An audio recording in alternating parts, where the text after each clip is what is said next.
Week 8 of the NFL season is here, and we're back with you at the RotoWire Fantasy Football Podcast, the Friday DFS version. Come join us.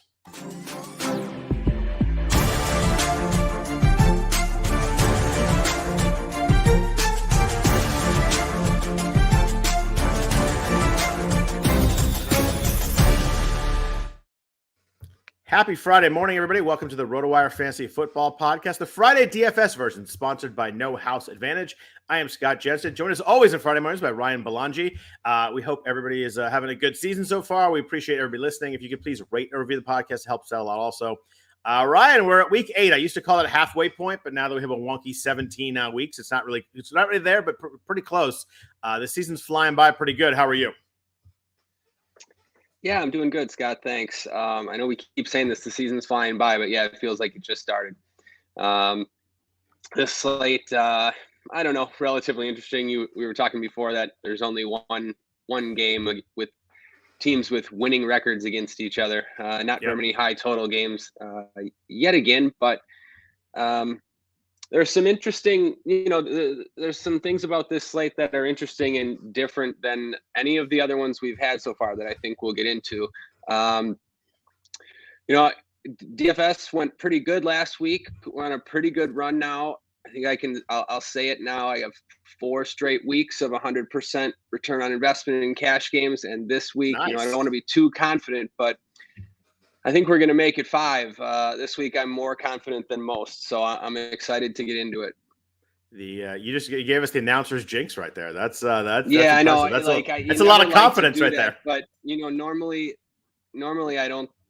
Normally I try not to be as humble or as sure, and of course I'm not. DFS is crazy like that, and a ton of variance, but. I think there's one thing specifically that a lot of people won't do that I think is the right thing to do. And nice. So we'll talk about that when we get there. I look forward to hearing that. Yeah, Kevin Harlan did to Steph Curry this week. He said hasn't missed a free throw yet this year as he was shooting it, and he missed the free throw. I mean, it's just always, Curry actually went over there, and he actually went over the scores table and was laughing and said something that was pretty funny. But he actually could hear him say it as he was shooting, which is pretty wild. But yeah, I know. Like I felt like I was jinxing myself as I was saying it. Yeah, it's interesting. You mentioned the teams with winning records, the one game, and as we predicted 2 months ago, it is Seattle and the Giants in that game too. So it's just the NFL. The NFL always goes exactly how we see it, and it's a weird year. Like I think it's pretty safe to say that there's Buffalo and Kansas City, then like maybe a little bit of drop down to Philly, and then there is a giant chasm of like the other 29 teams. Like it is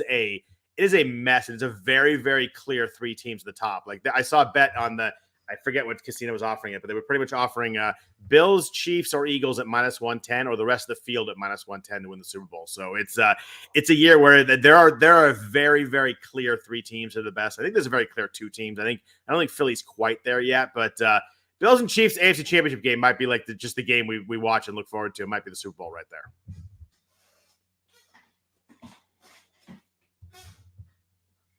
Oh, and Ryan has frozen early. That's never great, but we'll get him back. But we'll take an overall look at the slate while we're waiting for Ryan's connection to come back.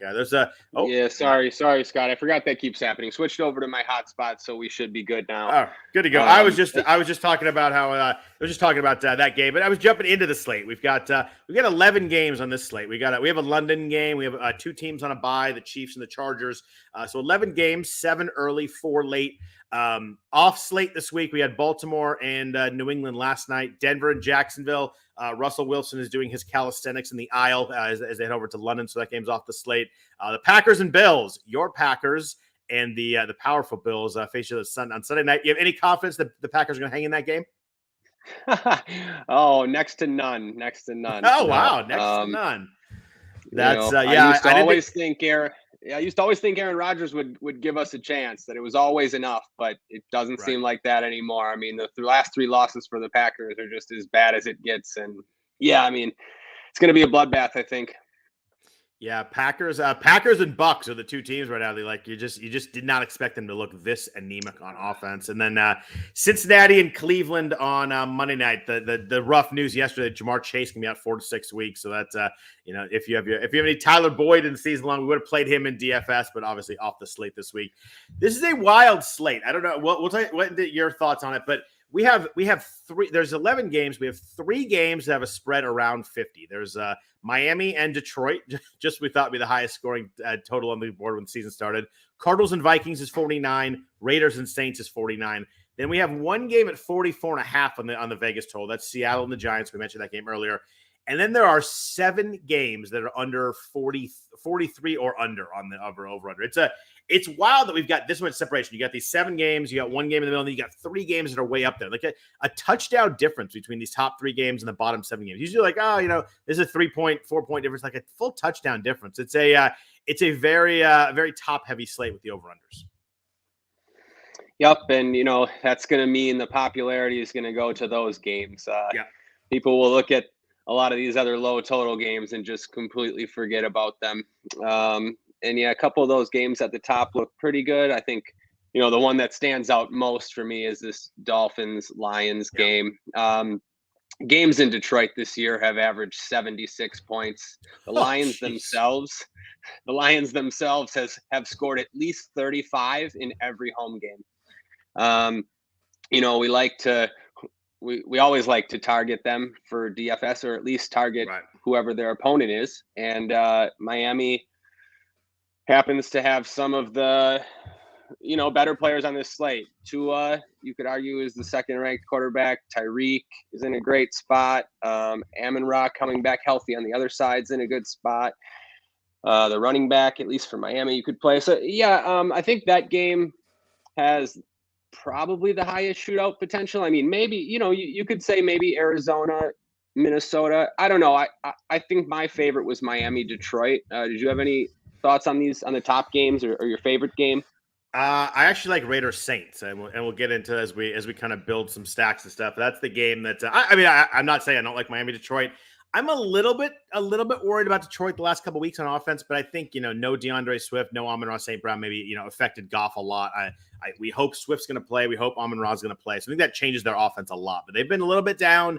So they need to stay in order to be a shootout. They need to kind of stay up and catch up a little bit. I think the Saints and Raiders have a chance to be a little bit more back and forth. So I do like both games. Yeah, you like anybody going against Detroit defense, but it's fun. At least we have 3 games up here. I don't like when we have like one game that sticks out at the top. Like with 3 games that are high total, I think it helps little bit. Yeah. And you can, you saying that, you can make good arguments for all 3 of them. You mentioned that the Raiders Saints game has a better chance of shooting out. You're probably right. Actually, it's probably a better chance of staying closer. And there's some nice players in that game too. Well, yeah, Josh Jacobs gets 140 yards every single week now. So apparently he's Barry Sanders and Eric Dickerson put together. It's wild. Right, unbelievable. Just to name them, I mentioned the 7 games, the total under 43. Niners, Rams 42.5. Carolina, Atlanta 41. Bears, Cowboys 42.5. Patriots, Jets. Yes, Patriots. I'm sorry, I said Baltimore, New England played last night. Baltimore, Tampa Bay played last night. That was a Tom Brady slip right there. Sorry. Patriots, Jets 40.5. Pittsburgh and Philly 43. Tennessee, Houston 40.5. And the Commanders and the Colts at 39.5. Before we jump into actual players, is there any games on that grouping that you're like, I think this total is a little bit too low? I think we might get a little more back and forth than that. Well, maybe that Giants Seahawks game. The game with the 2 teams with winning records. Those teams. I know the Giants have been playing a little bit faster. We've spoke about how the Seahawks have been too. So I don't know. I could see it in that game, but some of these totals are so low. I guess you could make that argument for some of these other games. I don't know. Does one jump out for you?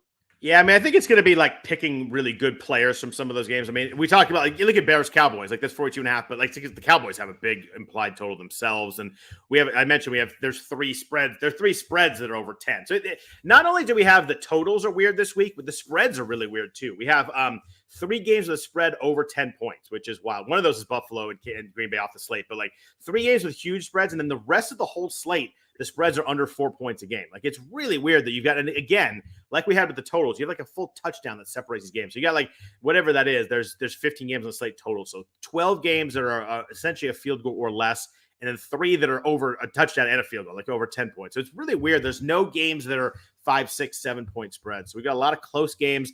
If I had to pick one to get a little back and forth and go over, I think that Niners-Rams game the total is a little bit low right now. The Niners defense got thrashed by Kansas City last week. They got absolutely lit up. Both Fred Warner and Dre Greenlaw made a lot of mistakes. Tulana Hufunga, who was playing really well, missed a lot of tackles. So I figure that I guess they'll figure it out, and I think the Niners D will still be really good, but it showed some holes last week that Sean McVay, I think, will probably be able to try and exploit. Matthew Stafford's not been good, but those Niners-Rams games usually they get a little bit scoring in there. I think that total's a little bit low. So I think if I had to bet that one, I'd bet the over in that game. Yeah, I think again, Scott, you're sharper than I am. That game was 4 points higher on the look ahead whenever they do that at the start of the season or a few weeks ago. So yeah, that total is noticeably low for those two teams. And I get it. Both offenses have struggled a little bit. The Niners, especially in the second half, have struggled. But I do think that I think that those teams tend to play. They know each other so well. I think that they'll figure out a way to score points. The Niners have to figure out a way. If Deebo Samuel doesn't play, maybe that tempers that a little bit. But we'll kind of talk about as we get through here, kind of how to handle the Niners offense this week. But let's jump into the slate. But first, a note from our sponsors at Play with Swagger. There are 50 million fantasy sports players and sports bettors in the U.S., but 90% of all cash prizes are won by 2% of the players. That's because most sports gaming options were created for pros. The dudes dropping loads of cash on data to find an edge over the rest of us, not Swagger. Swagger is a daily fantasy sports site created for sports fans who simply want some skin in the game and a real shot at winning. Tired of losing because of one bad pick? With Swagger, you don't need to be perfect to win. You simply create a ticket of 4 to 10 simple player props and score points for the ones you get right. Your score determines your win, not the perfect ticket. You can be half right and all right with Swagger. Swagger offers the most player props and biggest payouts of any DFS site, as much as 50 times your money. Plus, you can play fantasy football along with the other major U.S. pro sports, as well as international soccer, Formula One, NASCAR, fight sports, rugby, cricket, and even esports. Might have to get some cricket going. Ready to play? Visit Play with Swagger, SWAGGER.com/RotoWire. Sign up and Swagger will give you $10 free to try them out, plus match your first deposit 100% up to $100. So let's jump into kind of the chalk plays. First of all, who we think is most popular. Quarterback's interesting. And I'm going to ask you about quarterback this week because we've got there's no Mahomes, no Josh Allen on the slate. So Jalen Hurts sticks out at the top. He's 8,300 on DraftKings. Tua Tagovailoa is 6,200. I think he'd be very popular against Detroit. Priced pretty, 2,000 less than Hurts. Obviously, great matchup. But I want to ask you before that. The Colts have changed quarterback. Matt Ryan is out. Sam Ehlinger is in, the University of Texas quarterback against the Commanders. Great matchup. He's 4,000. Obviously, the news came out on Ryan after the prices came out.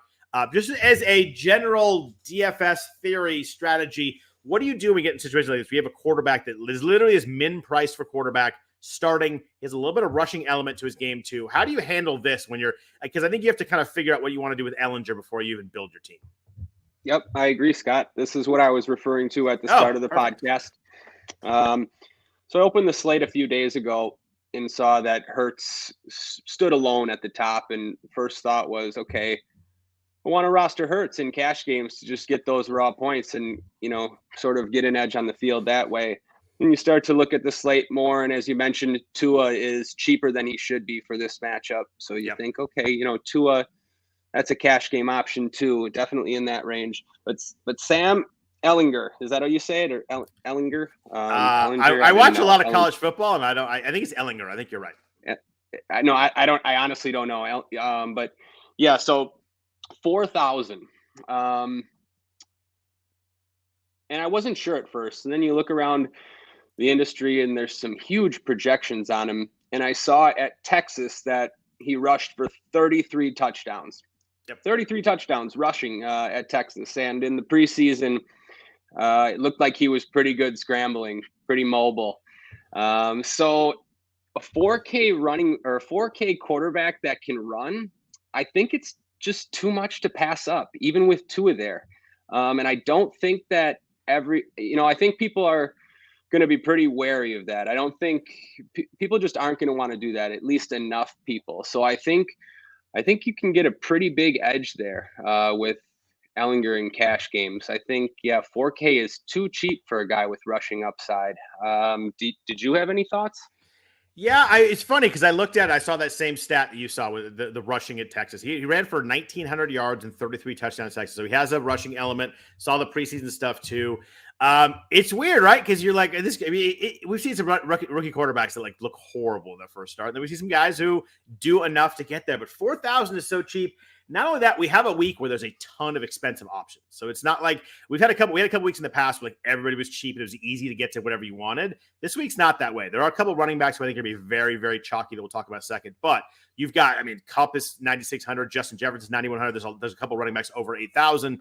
McCaffrey, Derrick Henry. There's a lot of like, if you wanted to like play Ellinger, and then I think it's Ellinger. I watch a lot of college football. I think it's Ellinger. I think you're right. I think you're right. But there's a lot of ways you can really ramp up and get guys that people are going to have trouble getting to. Like if someone plays Tua with Tyreek, like they're not playing Kupp and Jefferson. It's just really hard to. You can do it and then go cheap everywhere else, but it's hard to get a lot of spots where you do that. So I think if there's like expensive guys you love this week, I think that Ellinger really gives you a spot to get to those. It's hard to jump on. It's 4,000, but you're like he could score 7 points and you're not going to be shocked. Like it's hard to jump on, but you nailed the other point. You absolutely nailed it. There isn't cheap value at other positions, like almost none at running back. We'll get there below, say, the 6K range, Tony Pollard, and really nothing at receiver below the 5K range that you'd be comfortable with in cash games. Nope. And sometimes, we'll get a 3K receiver or a 5K running back or something. And then you look to pay up at quarterback because then it makes sense. But you mentioned we have so many players that are more expensive this week. You can make incredible lineups with Ellinger. And to be honest, you can probably get away with him scoring 12 points. To be honest, even less than that. I don't want to push it, but you wouldn't be dead. And then of course, if he scores anywhere near 20, you're just like for sure going to cash. So, I think it's worth the risk. What I'm going to put you on the spot here. What is his percent rostership in like say the big GPPs? Like, do you think it's like 12%? Do you think it's 20? Like, where do you think we're at? If you had to guess, I know it's impossible to guess, but like, is like 10, 12% somewhere in there? This one is so tough to guess. I think he will be. I think like in the smaller stakes stuff, he'll be around there, like you said. But I think as you go up in stakes, like $100, the $250, the double ups, at least for cash games, I think his percentage will start to creep up there. I think the best players will see that 4K is just too cheap, and you can just make incredible lineups if you decide to roster him. Now, what about like in the Millie Maker? Like, what's his percentage? Yeah, in the Millie Maker, I think he'll probably, I don't know, like 10% max. I think. Okay. I don't think a lot of people will go to him in that format. Okay. So that it's interesting. And I think it very much is kind of the main thing you have to talk. You have to figure out that before you build lineups. And I definitely will. I'm going to play around with it. I will have some Tua, and we'll talk to some other quarterbacks I want to play too. But I'm going to have at least an Ellinger lineup in there to kind of see what I can build around it, because you can really get some fun stuff. Sorry, just let me correct that a little. I just looked at a couple ownership projections for the Millie Maker, and I see him around 20%. So I guess really okay. That's higher than I would have guessed. Yeah, so maybe he won't get that high, but I guess it seems more and more people are consuming content now, podcasts, articles, subscribe to websites. So these plays sometimes they're a little bit more popular, but that seems a little bit high. Question in the chat for you. Someone help me. Should I trade Jacoby Myers, Kyle Pitts, and Jimmy Garoppolo for Brian Robinson, Romeo Doubs, and Kirk Cousins? You take this one, Scott. I would pull the trigger. I'd rather have Robinson than Myers. I'd rather have Pitts and Doubs. I'd rather have Pitts, but barely. He's been awful. And I'd rather have Cousins than the Garoppolo going forward. So I'd pull the trigger there. I know someone in the chat said they'd keep the other side, so it's probably pretty close. But I'd probably take Robinson, Doubs, and Kirk Cousins barely. Other question in the chat as we get into quarterbacks: Matthew Stafford or Andy Dalton this week? I'm going Andy Dalton. I'm going to go Andy Dalton against the Raiders. I am too. I'm going Andy. He's shown enough recently, and that game, as you mentioned, has some potential. That's what I'm going to. So I mentioned before, I think there's a couple running backs this week that are going to be very popular. I think it's going to be Kenneth Walker's at 6,500 against the Giants. This price just still feels too low. He had 168 yards and 2 touchdowns last week against the Chargers. I know the Chargers can't stop the run, but New York can't stop the run either. We talked about how the Giants are 6-1, but they're giving up a ton of big plays. Kenyon Drake was 10 for 19 against them. Then ATN was 14 for 114. They give up a lot of big plays. The Seahawks are home favorites. Like I think Walker. Everybody's talking about. People are talking about Walker. Like if you redrafted right now, like would he be running back 2, 3, 4 somewhere in there? I think a lot of people are playing 6,500. Then you mentioned Tony Pollard 6,100. If Zeke sits, he has not practiced the last couple of days. Everybody's going to have Tony Pollard 6,100. Everybody loves Tony Pollard as it is. He had one game with Zeke inactive in his career. He was RB1 that week. So I think that the history is pretty good. He's averaging 5.5 yards a carry. The Bears are allowing 4.6 yards per carry. Nice game script is big favorites against the Bears. I think if Zeke is inactive, I think Pollard's rushing will be just massive. Oh, yeah, it will be out of control. I mean, everyone in fantasy football is just waiting for that situation. They talk about it all the time, and yeah, you might get it here. And it's in a pretty nice spot too with the Cowboys as massive favorites. So yeah, his ownership would be huge. Obviously, you just roster him in cash games. You don't even think about it. You're right about Kenneth Walker. He'd be one of the next ones. I'm definitely looking at him in cash games. And then also Alvin Kamara, 7,100 in that range. Like that too. Yep. Projects really well, still a little bit too cheap. You think he should be priced, higher up like some of those other backs. Josh Jacobs, that's probably about as high as I'd go for cash games. He's just, he's been so good recently. Yep. And then I think Ramondre Stevenson, I guess, is in the conversation. But, it still worries me about Damian Harris. I know that was a weird game the other night when Harris only had 3 carries. I'm just seeing Ramondre up there on these projections. And yeah, I like the other guys in this range. I think for me, you're deciding between 4 guys: Pollard, Walker, Kamara, and Jacobs. At least for cash games, you're going to want 3 of those guys, in my opinion. Yeah, I think that's fair. And I think that Walker and Pollard will be a little bit higher than the other 2. But I think I agree with you. I agree with you a lot on Kamara. I think that he's going to be popular this week, and for a good reason. It's funny, as we usually do this for who's going to be popular. I have a couple of receivers. I don't have a receiver this week that sticks out to me as like, oh, everybody's going to have that guy. Is there someone that you think is so obvious that everybody's going to have him? Because I just don't. I think there's a lot of receivers I like this week, but I think they're going to be pretty spread out. Yeah, I think it is too. And that's so that's going to cause this is a bit of an interesting one, but DJ Moore is going to be a little bit popular. So I tried to go down to about the cheapest player that people are looking at in cash games, and that's DJ Moore right now. After he had a nice game last week, 7 catches, 10 targets. So I think in that range, DJ Moore, you go up a little bit higher though. Chris Olave is going to be pretty popular too if Michael Thomas and Landry are out again. Olave had 14 targets last week, and he's had some huge games: 13 targets. So he would get some ownership. And at the top, it would be Tyreek Hill, 8,500 in that great matchup. But yeah, I'm with you. There's not like an obvious one. I think those guys sort of stand out for cash games in that range. Yeah, Olave was the top one for me. I think that if assuming Michael Thomas doesn't play, and he didn't practice yesterday, and he's missed 4 straight games, I think he's not going to play. But I think that you're right. I think Olave is probably the one that sticks out there.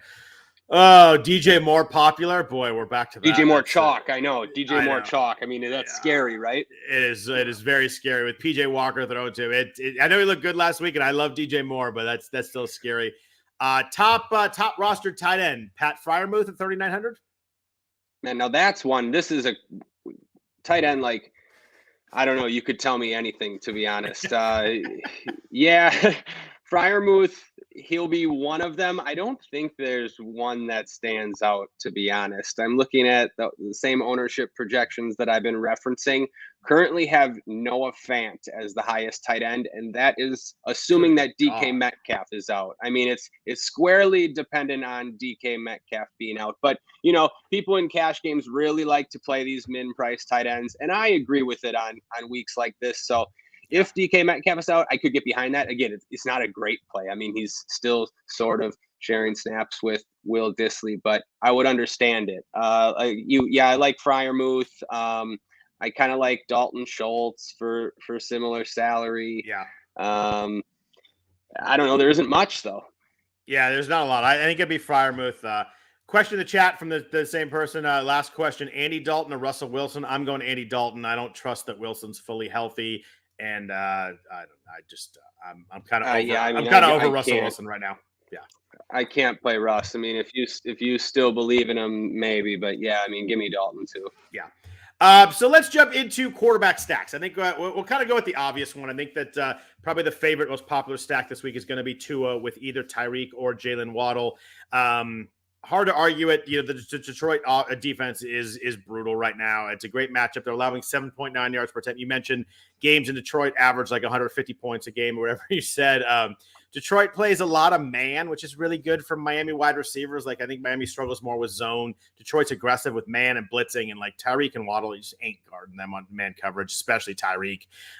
If you play a Tua stack, are you going with Tyreek? Are you going with Waddle? Are you going with both? What are you? How do you build your Tua stack if you're doing that? Yeah, good question. I think you can do whatever you want. I personally want to go Tua, Tyreek, Amon-Ra, just the studs. And then I don't mind even throwing Gesicki in there. Just to mention about tight end and stacks this week, tight end is especially weak this week. So guys that normally I would have some reservations about throwing in stacks, I'll throw those cheap guys in stacks because they might not need to do much if the top range, no one smashes in that range. So the argument for Waddle would be that he's going to be less popular. But why I said Tyreek is just Waddle's seen 5 or fewer targets in 3 of the last 4 weeks and 6 before that and 5 before that. Meanwhile, Tyreek is leading the league, averaging over 11 per game. And this matchup, you can just see big plays for Tyreek. Obviously, you can for Waddle too. So, like, I'm fine with any of the stacks in that game. But, I side with the Tyreek. Yeah, it's hard not to. The argument for Waddles is $1,800 less, and then you can get something else. But I mean, Tyreek double-digit targets, I think in 4 or 5 or whatever it is. I mean, they're just massively targeting him, whether it's deep, whether it's short, kind of all over the field. Tua loves throwing to Tyreek, so that's an obvious stack. I think that it's a good way to go. I like it. I'll be having some lineups with Tua stack. Where else are you going? If you're not going Tua on a stack and you're not playing Ellinger, what other stacks do you like this week? Now, like is a bit of a strong word on this slate. All right, you want me to go first? No. I got one. Okay. Hopefully, I don't steal yours. I don't think I will. All right. This would just be sort of a mini stack, and in the Giants Seattle game, I'm looking at Daniel Jones maybe. 32 points last week. We saw him rush for over 100. He keeps showing all this rushing upside. Quarterback. This is a week at quarterback where I think the cheap guys are more in play than usual because there might not be as much opportunity cost. We don't have the Allens and the Mahomes and all these guys. There's just Hurts and, maybe Tua and I don't know, maybe Kyler. But anyways, makes the cheap guys more viable. And I like Wan'Dale Robinson this week as a cheap wide receiver. So that leads me to the stack. Yeah. Wan'Dale had 8 targets in the first half last week, caught 6 balls in the first half. This could be like a pretty good matchup against Seattle, and it's a pretty good price. And then, like, the stack is just so easy because you have Kenneth Walker. So I'd be fine with just going Jones, Walker, Wan'Dale. Or, if DK Metcalf's out, Tyler Lockett's a fine option. Yep. Again, Noah Fant, maybe one of their Seattle's cheap wide receivers that aren't going to be that popular. So yeah, I'd be okay going with that stack. But I don't know. Give me some other ideas. Yeah, I like that one too. I like Wan'Dale a lot this week. I think as we get in the week, he might end up being pretty popular too. I think so too. Yeah. And it's funny because Kadarius Toney getting traded Chiefs doesn't really affect anything because he wasn't playing anyway. But I think it just made people talk about the Giants and think about the Giants. Everybody's like, "Oh, well, Wan'Dale's there by himself." He kind of was anyway. But I think the narrative got there. Everybody was talking about Giants receivers. So I think Wan'Dale will be up there. The one that I really like and we playing, I like the Raiders this week. I like Derek Carr with Devontae. And I like the fact you can come back. You can come back with Olave. You can come back with Kamara. There's options to come back with. I think this game is going to shoot out a little bit. It's a nice matchup here. New Orleans defense is actually not great. They pressure the quarterback very poorly. The last in pressure rate. When Carr gets in trouble, it's usually because he's pressured. They're allowing yards per completion. Allowing is 24th worst in the league. Sneaky, third highest total in this game, but people aren't really talking about it as much. They're talking about Tua, and you get Ellinger in there too. I think it really helps this too, because I think a lot of people will go Tua, then they'll be like, oh, I'm just going to tank and go with Ellinger, or they pay up and go with Hurts. I think that those three will stick out. I really like Carr this week with Devontae. Devontae is 3 straight good games, getting targeted a ton, and I love there's really, really good options on New Orleans coming back, and you don't have to worry about popularity with Olave or Kamara because you're playing with Carr and Adams. Like nobody's going to have. I don't think this stack can be popular. People have it because it's the third highest total, but I really like this one this week. It's kind of my favorite. A little bit off the radar play. Yeah, I like that a lot. Everything you said makes a lot of sense. Do we know? I didn't hear if you mentioned Waller. I mean, keep an eye on Waller's status. Yeah. If he miss, I don't think I'd necessarily want to include Waller in my stacks, but if he's out, I think it would be nice to include Foster Moreau. Devontae Adams is expensive, and even Kamara is relatively expensive. So it just helps afford things. It does. Waller practiced yesterday, so I think he's going to play. But yeah, I mean, obviously that can change as we get along the week here. I think the other one is interesting. Is I think Cousins and Justin Jefferson in the other high-scoring game works. Jefferson's really expensive, but Cousins 6,100 on DraftKings. Arizona's bottom 10 in kind of all the passing points allowed stats. They're home favorites. One of the higher total games. If you want to get a piece there, I think that it's a nice week to have a high total. I don't think a lot of people are going to play Cousins Jefferson.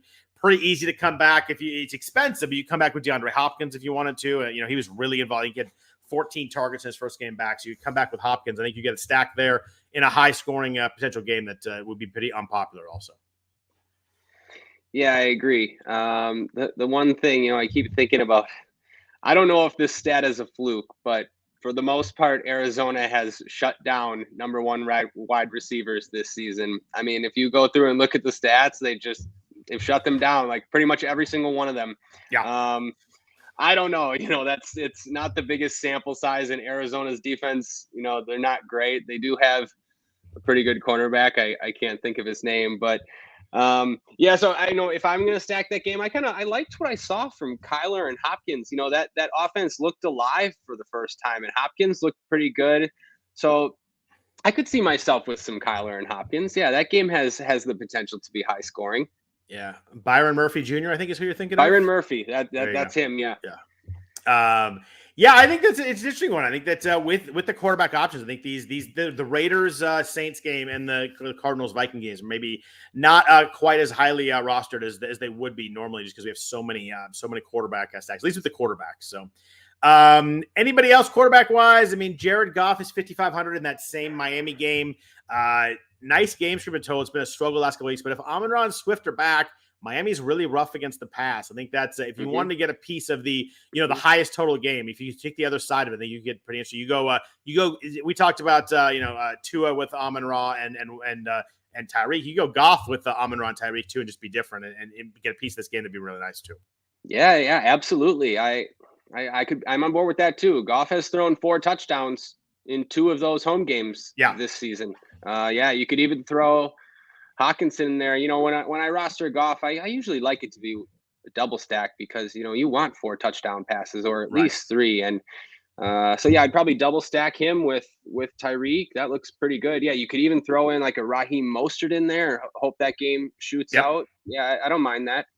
Yeah, it's a fun week, and we talked about how it doesn't look great like schedule wise in like big games, but there's a lot of different ways to go here, which makes it a lot of fun. But let's jump into the other positions. But first, a note from our sponsor at No House Advantage. No House Advantage is changing the game by offering the most dynamic fantasy sports platform available today. Play in pick'em contests versus other people for the shot at winning big cash prizes. Download the app, choose a contest, select your player props, earn points for correct picks, and climb the leaderboard for your shot at hundreds of thousands of dollars every week. You can also test your skills versus the house and 20x your entry if you hit all your picks. Bet on up to 5 player prop over-unders or individual player matchups across every major sports league, including NFL, NBA, MLB, PGA, MMA, and NASCAR. Sign up with the promo code NHAWIRE. That's NHAWIRE at nohouseadvantage.com or download the app on the app stores to get a first deposit match up to $25. Make sure to check out No House Advantage today and experience daily fantasy sports redefined. It's not just how you play, but it's also where you play. You don't want to miss out on this. We thank No House Advantage for their sponsorship on the podcast. Ryan, I was looking at a couple of No House Advantage props. We've been doing okay on these. Give me a couple you like, as I sent you some over-unders here. If you're on the No House Advantage app, what are a couple props you like this week? I mean, yeah, the first one that stuck out to me was Amon-Ra St. Brown, 58.5 receiving yards. Yeah.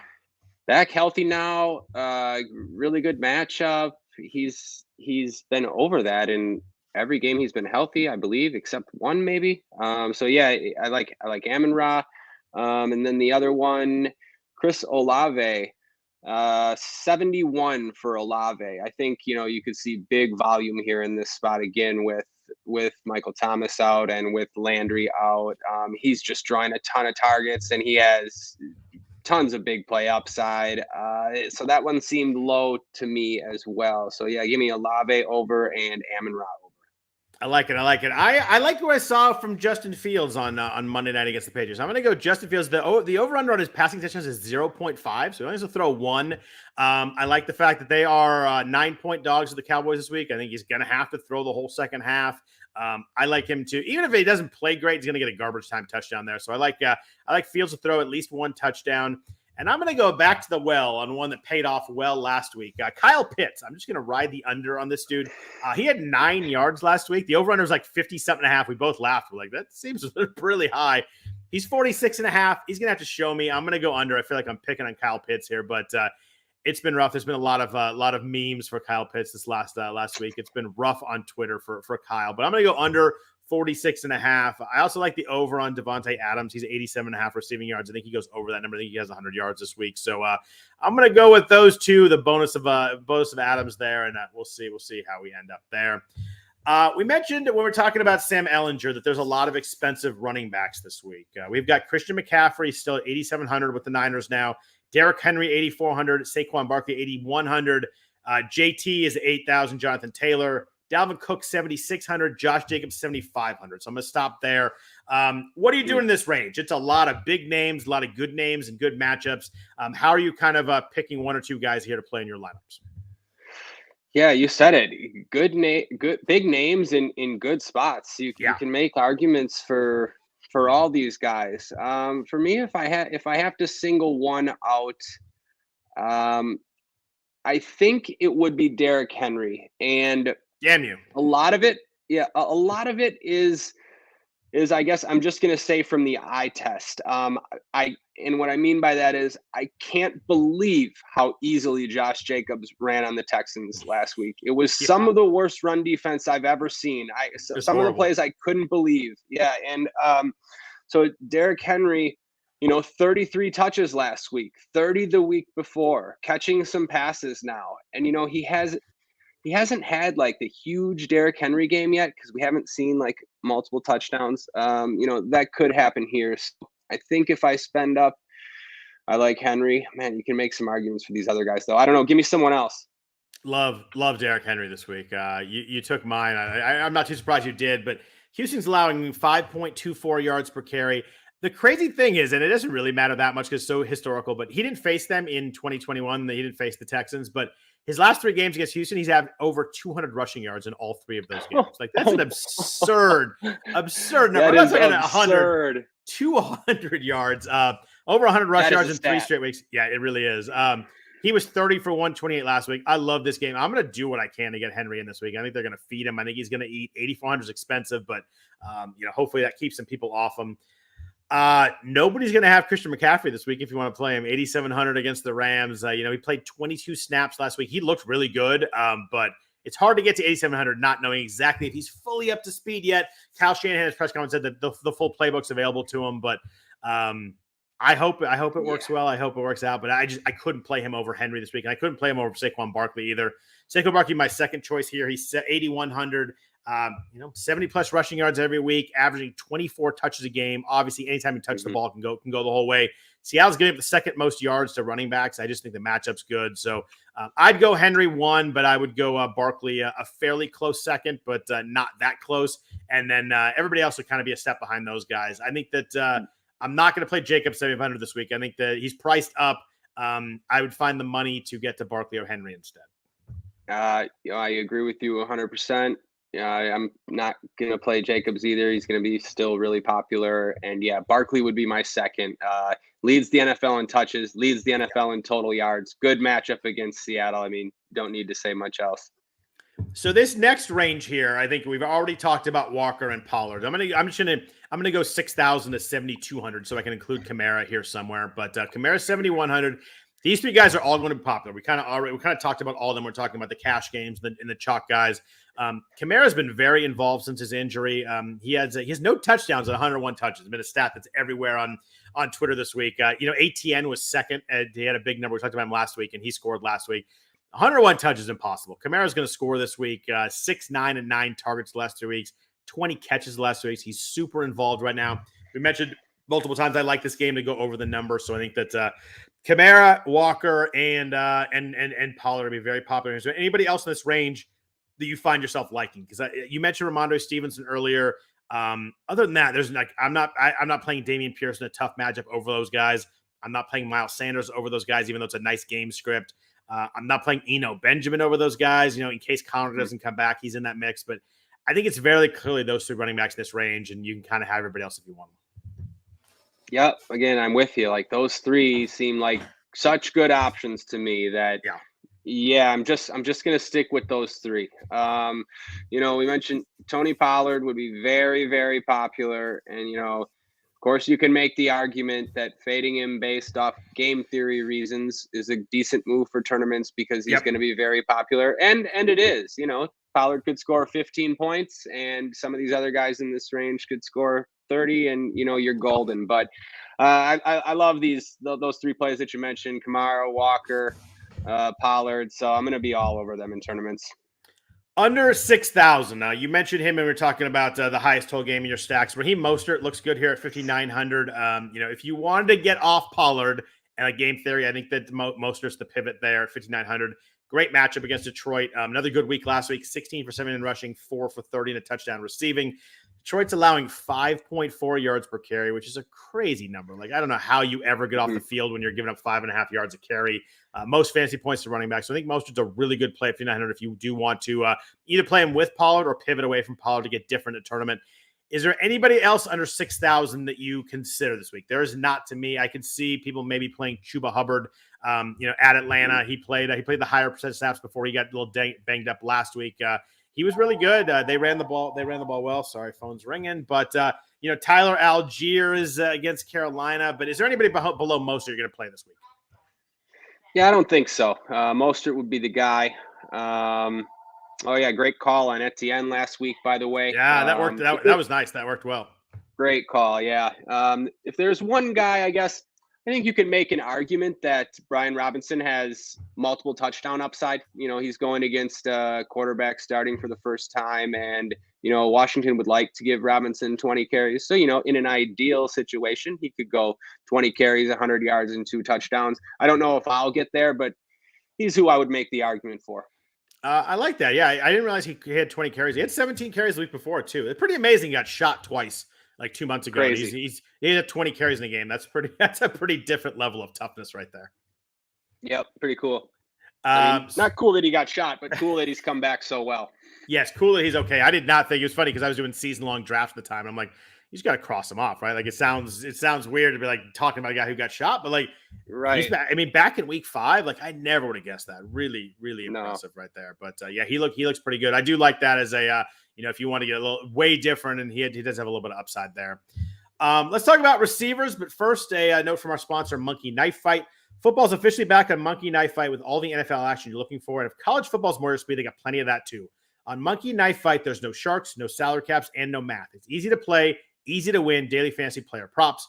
Join now at monkeyknifefight.com. You'll get the first game free, then use promo code RWNFL to get your first deposit match instantly up to $100. So what are you waiting for? Join Monkey Knife Fight today. So we talked about expensive running backs. There are a lot of expensive receivers here too. Cooper Kupp is 9,600. He does own the Niners, so I get the price there. He has 115 plus yards in all his last 3 games, or all 3 games he announced in 2021. And then earlier this year, when they played the Niners already, he had 19 targets. He was 14 for 122. Crazy number there. Justin Jefferson's 9,100. Devontae Adams, 8,600. We talked about Tyreek Hill, 8,500. So above 8,000, what are you doing in this range? Are you finding yourself finding a way to Cooper Kupp, or just too expensive? Yeah, I guess not organically. I would be forcing it because he's going to be less popular than usual. I mean, people are going to play Tyreek Hill and guys priced below, and people are not going to want to go up to Kupp. And like you mentioned, really good history with the Niners. I was going to ask you specifically about Kupp, and I don't mean to jump over to tight end, but that game, San Fran and the Rams, has the most expensive quarterback and the most expensive tight end, which are interesting spots. So maybe I will get up to Kupp on the lineups where I don't play Tyreek, but you're right, 9,600 is difficult. Tyreek sticks out in this range for me. We talked about it already. Cooper Kupp has 23 straight games of 15 or higher points in PPR leagues. Is that insane for a wide receiver? That's insane. Yeah, Kupp is insane. Even like when they had the stretches where DeAndre Hopkins had 10 catches or caught a touchdown every week, you always had a 4 for 40 game in there. We don't get there. Right. 15 points in 23 games, the longest streak for a non-quarterback ever. Hashtag to Rich Rebar at Sharp Football Now, so that's where I saw that stat. If Kupp gets 15 points this week, he ties the all-time record. He ties Patrick Mahomes for the longest streak ever of 15 plus PPR points. It's a wild stretch for a wide receiver. It's pretty wild. So, look at that game against. Look at that game against San Fran. 14 catches on 19 targets. I mean, it's crazy. I want that again. I will pay 9,600 for that. Yeah, if you tell me 19 targets are coming, I'm playing them in every lineup. But yeah, it's really expensive. Right. I think it's the way to go if you play Ellinger, though. Like if you play Ellinger, I think you do it to get up here in this matchup. It's a game where they really like whatever they see with Kupp against the Niners. Like I mentioned, 115 yards plus in all. They played 3 times last year because they played in the playoffs too, and he had 150 plus yards in all 3 of those games. Justin Jefferson, if you play Cousins, I think you stack it there. I love Devontae Adams this week. Tyreek. It's a fun week with a lot of expensive guys that usually I'm like, I don't really want to play this guy at the price. And all 4 of those guys, I think you find your way to. In the 7,000s, there were 2 names I looked at. A.J. Brown is 7,700 against Pittsburgh. DeAndre Hopkins is 7,400 at Minnesota. I think that they're in a range where everybody's going to have Tyreek or Devontae or even Kupp above. There's a ton of guys in the 6,000s that we talked about. I think these guys slide through this week without having much rostership. And I actually do like both of them. I don't know if I'm going to get there on either one, but I think they're going to slide through pretty low roster this week. Yeah, I think you're right. Yeah, that whole range is sort of going to be a bit forgotten about. I guess maybe Hopkins will probably be the most popular of all the 7K players. I don't know, maybe CD if you count him. But yeah, AJ Brown's an interesting one. I think if I have interest in anyone, I have interest in some of the other guys, but I do like A.J. Brown. We haven't talked about the Eagles stack at all. I'm not sure how popular Hurts is going to be at first. You just figured he would be, and he's the only expensive quarterback, but it's a low total and a big spread, and people don't like to stack those games. I'm considering a Hurts AJ Brown lineup. And it's just so easy to go down to Tua that you're just like, maybe people don't. I know it's so easy. Yeah. What sticks out in my head is, I know, and the Bills are different, but nobody wanted to play the Bills in their matchup against the Steelers, and that's what won every tournament. Now I know. And then when Gabe Davis has a 98-yard touchdown in the first minute of the game. Right. Now I know Hurts isn't Josh Allen necessarily in terms of passing, at least, and that offense is not quite as explosive as the Bills, so it doesn't seem like an ideal stack to me, but I may get there on a few lineups.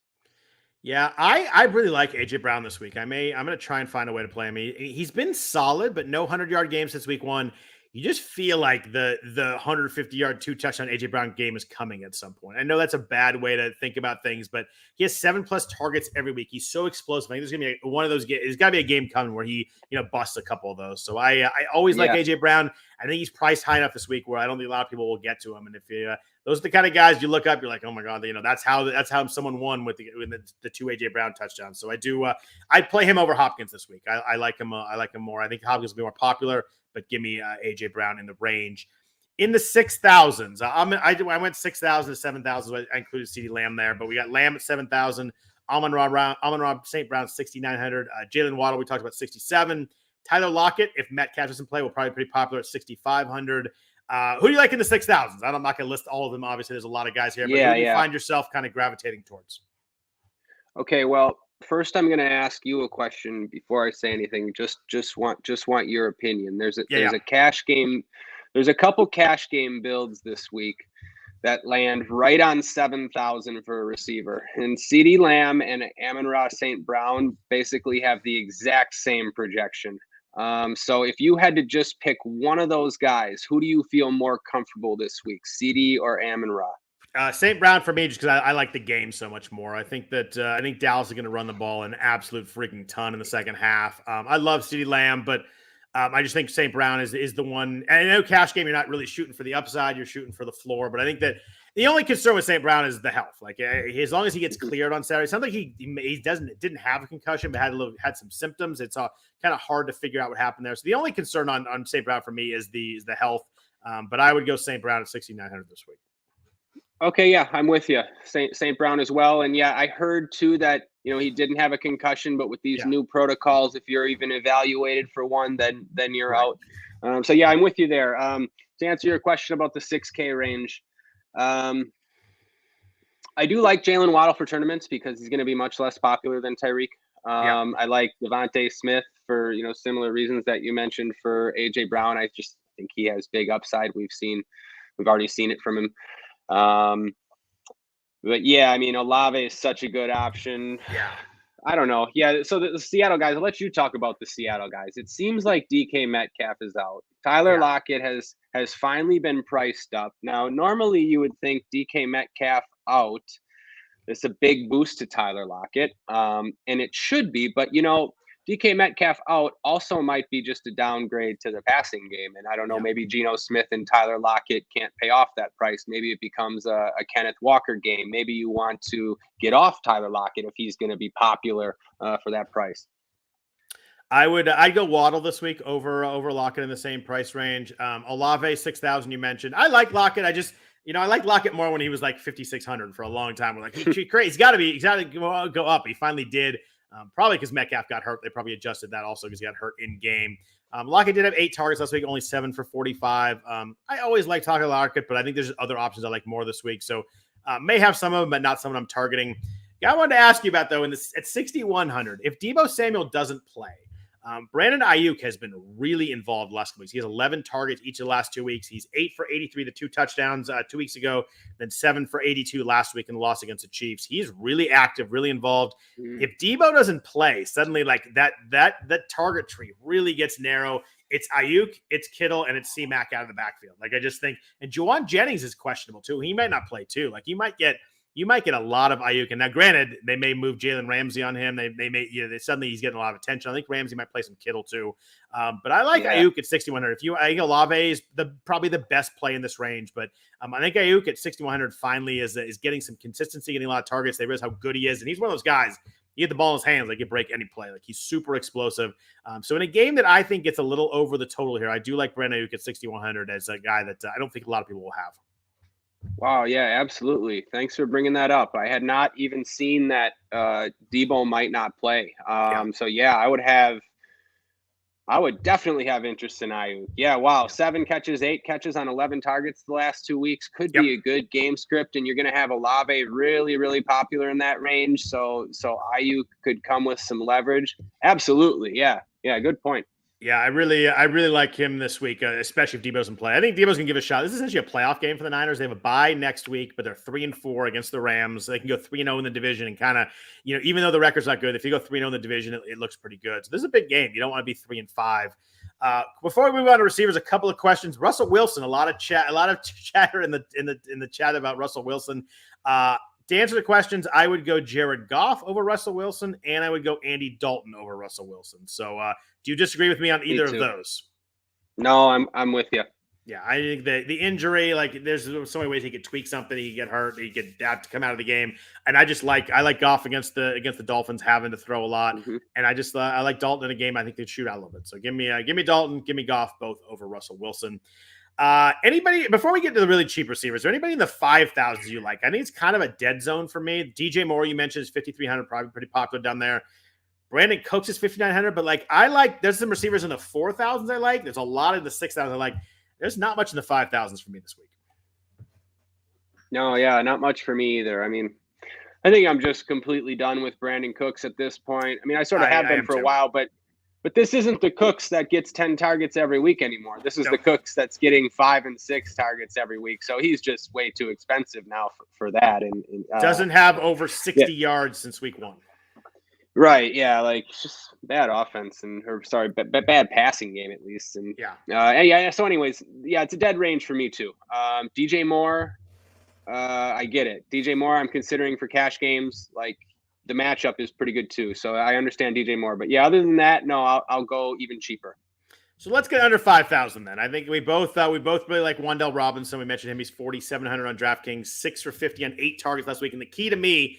We talked about it last week, and we're like, he didn't play that much, but they when he was in there, they targeted him. He had 70% of the snaps last week. They've clearly ramped him up. Mm-hmm. Seattle has struggled against slot receivers. I just think he's way too talented to be this price. I get why he's this price. I get he hasn't played that much, but 70% of the snaps, 8 targets last week. Like this is last week, Wan'Dale Robinson going to be under 5,000, I would imagine.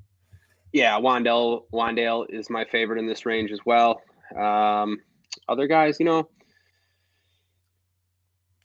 I was looking at, I see that Elijah Moore is going to be back now, but at one point I was considering Wilson, but not, with Corey Davis out, it seemed like he could be in for some targets at 4,200. I don't know what to think now. I don't really want to target the Jets passing game in general, but I don't know. That's okay. So Marquise Goodwin will be an option for people if DK Metcalf's out. I don't think I really want to go there either. Paris Campbell's sort of an interesting one, like crazy numbers on Paris Campbell, 12 targets and 11 targets. He had 10 catches last week. He's got the new quarterback now, though. I don't know, if you want to pair him with Ellinger, it's going to save you, you're going to have all the salary in the world to do whatever you want with. I don't know, though. Like after Wan'Dale, nothing jumps out to me. You got to give me somebody. Paris Campbell was on winning tournament lineups last week. Like I was looking, it was Burrow with Kenneth Walker, Josh Jacobs, and then all of a sudden everybody had Paris Campbell. It was Burrow and Chase, and then it was Walker and Jacobs, and all those kind of made sense. You and I talked about Burrow. I played Burrow in my main lineup. It was great. He had a ton of points, but Paris Campbell was the difference maker. He had a ton. He was 10 for 70 and a touchdown last week. What is that? 24 points. Like crazy. You had 24 points at that price. Like it's game over at that point. I love Wan'Dale. So good. No. Sorry, I do have a favorite. I'll let you go. I think I might steal who you were going to say though. You go. I love Wan'Dale, but the other guy in this range, same price as Wan'Dale. George Pickens is 4,700 at Philly. Just a game where they're a big dog. They have to throw a lot. He was 6 for 61 touchdown last week. He and Kenny Pickett obviously have a really good connection together. Pickett likes throwing to him. He's super talented. I think that the thing with Wan'Dale and Pickens is you're getting a ton of talent at this price. They could have huge games. Whereas a lot of these guys are all right, I guess they could work if they get 12 targets, but Pickens and Robinson, are just really, really good, talented players. So give me both of those. Who's your other one though? Yeah, so I was gonna say Pickens. Yeah, I think it makes a lot of sense too. If you're gonna stack the Eagles, that's who I would run it back with. Obviously, Freiermuth is there as well, so you could do that. But that those two guys on the Steelers make Eagles mini stack a little bit more appealing, even though it's a low total game. The other guy I was going to mention, I'm with you. I've sort of been impressed by Justin Fields lately. I guess more so than the public, and I do think there's some potential there in this matchup. The Niners have a great pass rush, but the back end isn't the greatest, and they can give up some big plays. And we've seen Mooney have. We saw him have 12 targets 2 weeks ago. He's the number one guy there, and he has upside for that salary, and no one's going to roster him. So I think you could consider that. Yeah, you said Niners, you meant Cowboys, but same thing keeps going with that. Sorry, Cowboys. Yeah, Cowboys. It works though. Good pass rush it's applicable there. That's a really good one right there. I did not consider him with with Pickens and Wandale right there. But yeah, if they're trailing and they're throwing a lot, Mooney had 12 targets in week 6, 6 in week 7, and is a guy that can hit a big play too. Like if you get guys down here, you want someone that can hit a big play because you're not going to get, you're not getting the huge volume we get when you pay up, and you want someone that can hit a big play. And I think Mooney fits that bill. And we know Trayvon Diggs has interceptions, but Trayvon Diggs takes risks too. He can hit for big plays. I like that one. I think that I don't think anybody's going to have it. I think I like that one a lot. Yeah. Tight ends. We talked about Pratt Freiermuth at 3,900, probably going to be the most popular one, but I think you're right. I think it's pretty spread out. I like, you mentioned Dalton Schultz. I love that play by you last week. He tweaked his knee, but he still had 5 for 49. Like that still worked okay at the price. Like it wasn't huge, but it was disappointing. He kind of tweaked the knee. He said he's fine, but 3,700. I mean, Dak obviously likes throwing to him. In week 1, he was good. He had 5 targets last week with Dak back. So I think he's someone that's very Dak reliant. So we've got Schultz, we got Freiermuth. What the heck else do we do here at tight end? Yeah, and it could have, you mentioned the injury for Schultz. It could have worked better for Schultz. Actually, part of what didn't work was Dak Prescott. I mean, he threw for 207 yards. A lot of people thought he was going to have a better game than that coming back. So if he would have, I think Schultz might have had a better game too. So yeah, it's too cheap for Schultz if that offense is back to what it used to be. So I don't mind that. Yeah, I don't know. I like Gesicki, but only if you're stacking that game. I don't know, Scott. There isn't much for me here.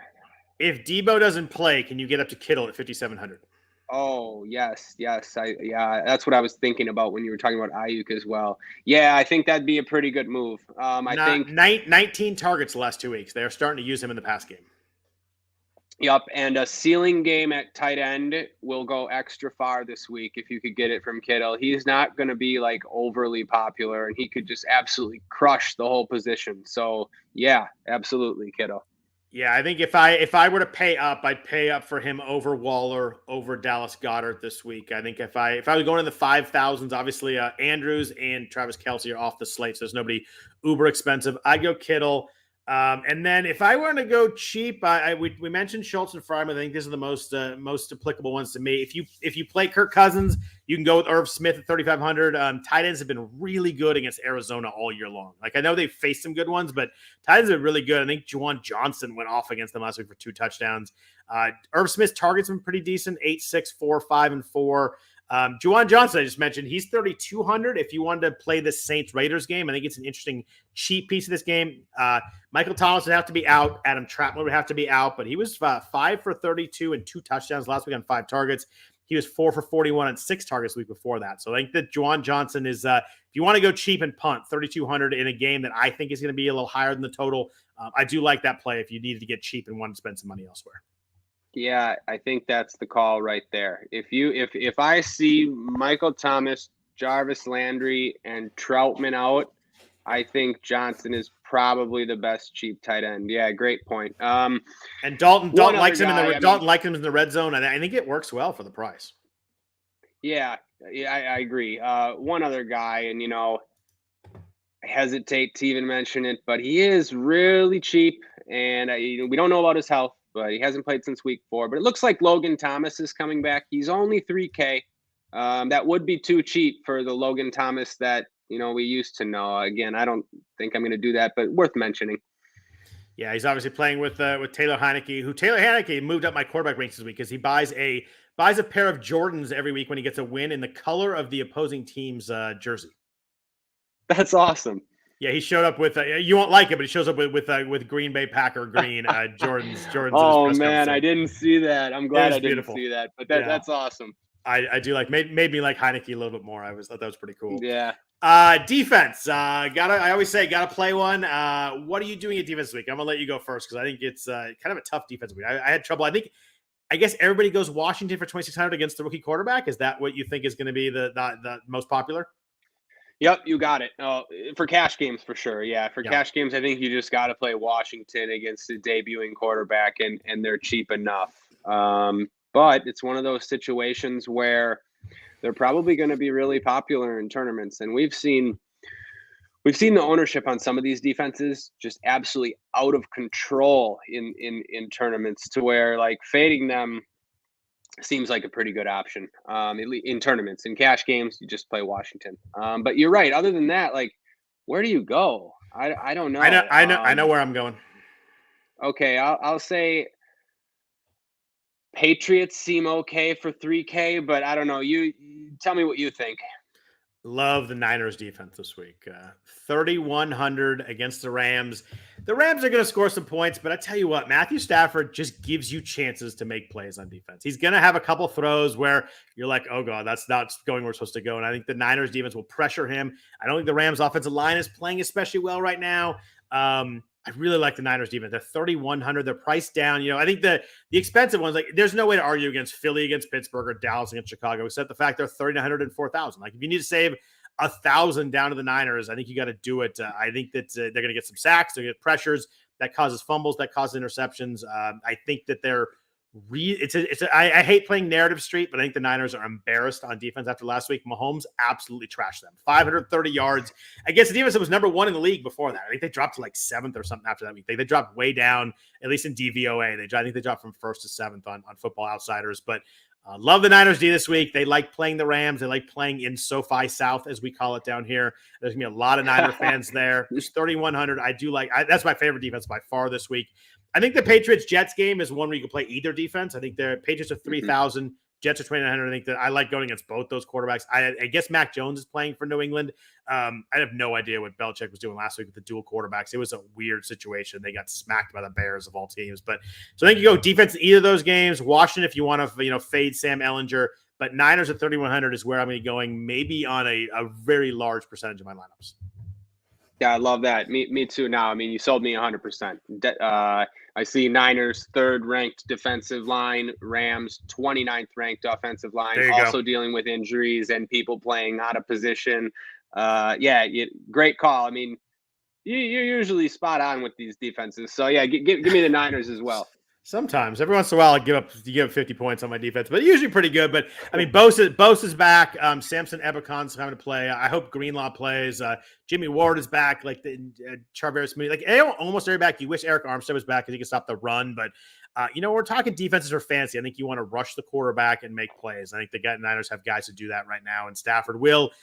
Who knows if they make the pick, or who knows if Stafford's overthrow goes into the seats. Like, I just think he'll give you 2 or 3 plays to make a play, and that's all I want on a defense. You mix in a few sacks. I think that works pretty well for a floor too. Yeah, agreed. I feel like we hit the slate pretty well here. I feel like I have a pretty good. I feel pretty good about it. I'm hoping this is a good week. Hopefully the Niners can find a way to beat the Rams. Hopefully your Packers can hang in there against the Bills. I like them plus the points this week. By the way, I think they stick within 11. I hope you're right. Hopefully they can keep it competitive.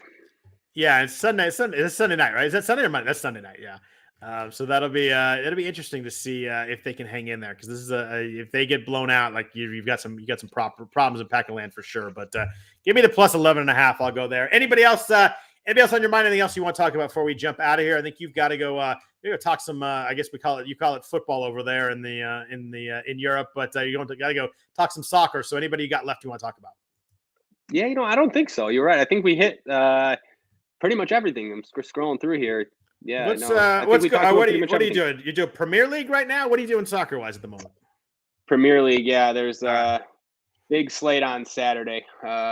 We haven't had one in a while. Games have been spread out and moved to Sundays a lot of times. So this is the first big Saturday slate in a while. So yeah, I saw there was a big offsides controversy in the Premier League last week, right? I mean, there always is. They're using that VAR system now, and sometimes it's really weird. You can't tell what's a goal and what's not a goal anymore.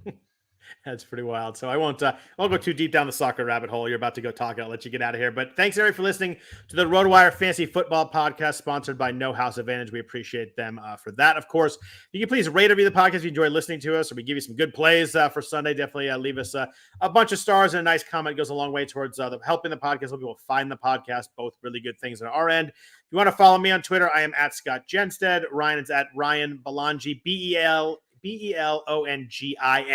You want to follow him on there? I definitely do that. Other than that, hope everybody has a really good week 8. We're back at you for week 9 next Friday. Hope everybody has a good one, and take care. Thanks, Scott. Good luck, everybody.